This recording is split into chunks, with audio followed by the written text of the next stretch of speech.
Tout d'abord, bonjour. Aujourd'hui, je vais vous parler du pouvoir du nom propre à chacun ou des appellations.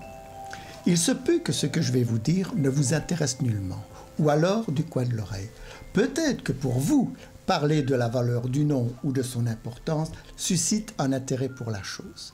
Quoi qu'il en soit, aimer ou ne pas aimer, cela est une particularité faisant partie de votre personnalité. Sur cette terre, il y a 3 couleurs de gens, les noirs, les gris et les blancs, et chacun d'eux porte plusieurs masques. Dans le compartiment des noirs, il y a des gens sans scrupules, sans état d'âme. Ce sont des prédateurs, voire des tueurs. Dans le compartiment des gris se trouvent des personnes pouvant passer d'un camp à l'autre. Il suffit bien souvent de les pousser un peu pour qu'ils adhèrent d'un côté ou de l'autre. Le nom est plus important que la personne elle-même. Elle a beau se cacher, ne voir personne, son nom plane toujours au-dessus de sa tête. Combien de fois reçoit-on du courrier, que ce soit d'une personne ou d'une entreprise? Dans combien de dossiers votre nom apparaît? Y avez-vous pensé? Le nom voyage partout.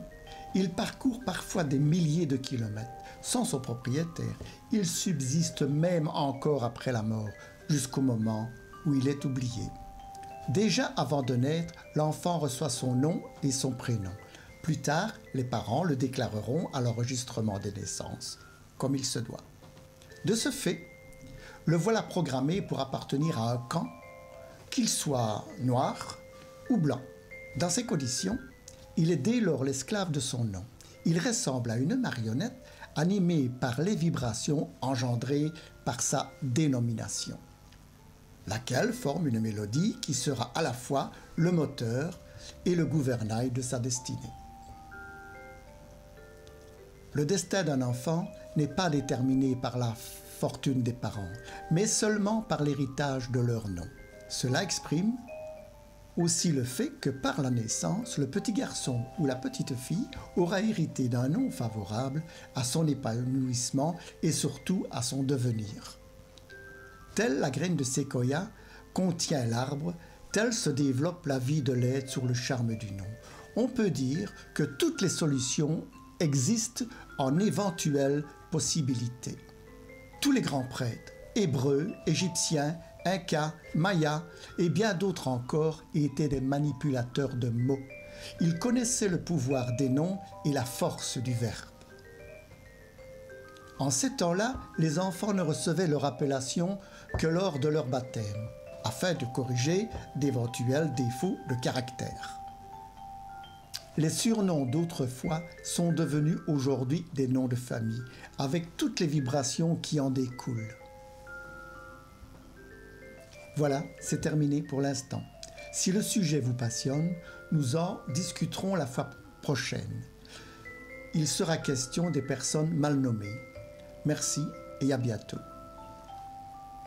Terminé, c'est fini.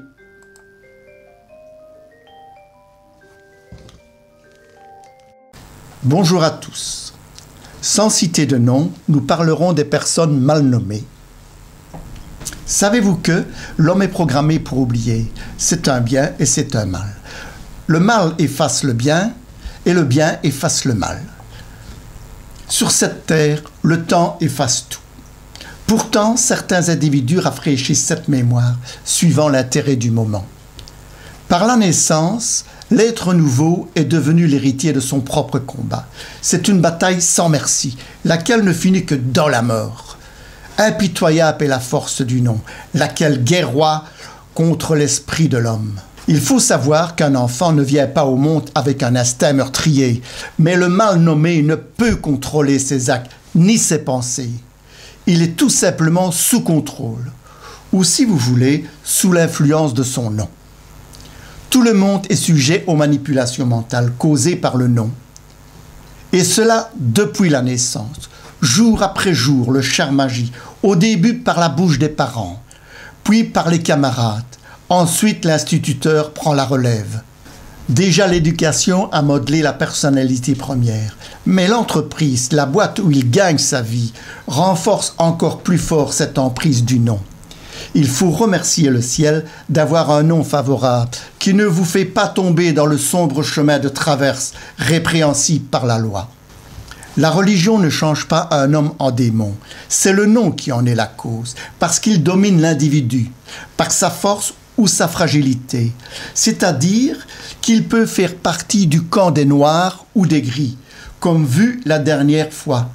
Comme dans tout être vivant, la dualité est grande. L'équilibre dépend toujours de la personne soumise à l'influence que renferme la dénomination, sous lequel, bien souvent, il s'abrite. Rien ne peut modifier le destin de l'être sous l'emprise de ce charme. La force du message subliminal, car il s'agit bien de cela, dépend justement de sa répétition. Et comme de plus le sujet est soumis à son nom, rien ne peut empêcher l'inévitable. Par leur nom, certaines personnes sont programmées pour céder à l'influence du mal. Voler ou tuer leur est facilité. Le remords ne les atteint plus. Ils sont devenus des prédateurs ou des exterminateurs. Voilà, c'est fini pour aujourd'hui. La prochaine fois, nous parlerons de l'influence par le groupe, sans pour cela citer encore une fois des noms. Merci beaucoup. À la fois prochaine.